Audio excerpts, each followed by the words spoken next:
Assalamu alaikum students. Today we are going to study about the addition of vectors. So vectors can be added by using head to tail rule.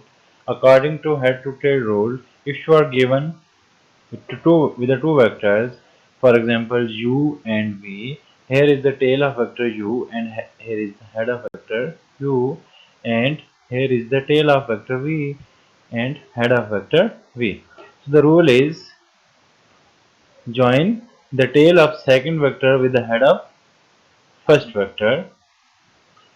If you want to add vector u and v, then you will have to join the tail of vector v with the head of vector u. For the resultant or sum, the tail of first vector, that is u, will be joined to the head of vector v. So this vector is the sum of these two vectors as u plus v. This is basically head to tail rule. Let's understand it further. Head to tail rule is basically a graphical method, and it is one of the easiest methods that we use to find the resultant vector of two or more than two vectors. It is equally applicable for the addition of vectors more than two vectors. If we have more than two vectors, then we can use head to tail rule to add them in similar way. The first step is to devise a scale or to choose a suitable scale. This step is very important because choosing a scale is an important point, and the scale will be selected according to the magnitude of the vector. Let's see with the help of an example. So you are given with two vectors, vector A and vector B, and you are asked to add these two vectors by using head to tail rule. First thing is that you have to choose a scale for vector A and vector B, and you have to draw the Cartesian plane as this.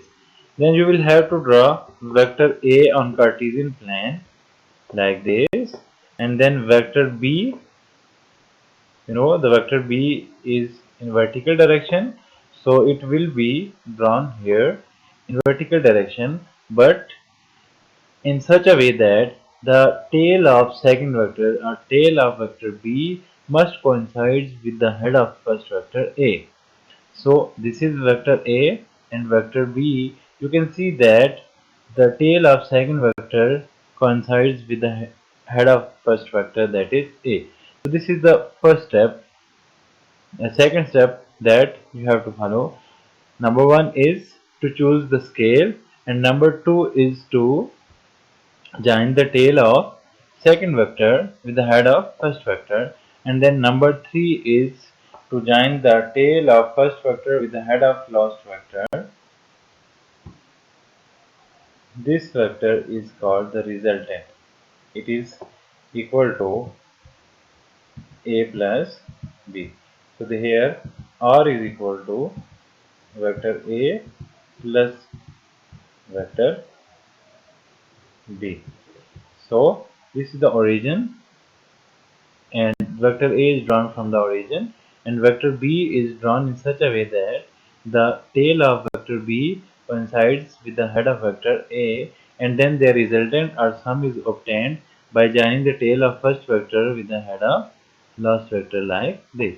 This is basically vector, or that is a plus b, means the sum of these two.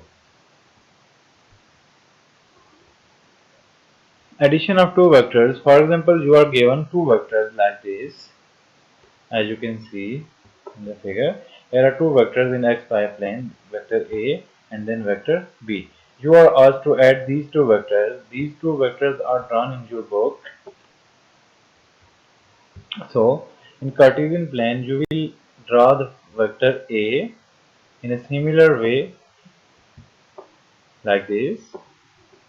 So vector A will be drawn like this, and then vector B is drawn in such a way that the tail of vector B coincides with the head of vector A. Then the resultant is obtained by joining the tail of first vector A with the head of last vector B. as R is equal to A plus B. So resultant vector is sum of both the vectors A and B. Vector addition is commutative. It means that A plus B, if you are given with the two vectors A and B, then A plus B is equal to B plus A. You can see in this figure, here is vector A and it is this is vector B, and the resultant is obtained as R by joining the tail of first with the head of last vector, that is B. And then there is another vector B parallel to vector B. Vector B can be drawn here like this, and vector A can be drawn parallel to this vector A. So vector A and vector B can be drawn in this way. So here it is B plus A. From here it is B plus A, and from this side it is A plus B. But the resultant is same. So if you are adding vectors like A plus B or B plus A, the result will be similar. This is basically the commutative law for vector addition, and the law holds in case of vector addition. If you are given with more than two vectors, for example, we are given with four vectors, the vector A like this, vector B, vector C, and vector D. How to obtain the resultant? The same way, we will join the tail of first vector with the head of last vector. So A is the first vector and the last vector is D. So the tail of first vector A is joined to the head of last vector D. This is called the resultant, and here resultant is equal to vector A plus vector B plus vector C plus vector D.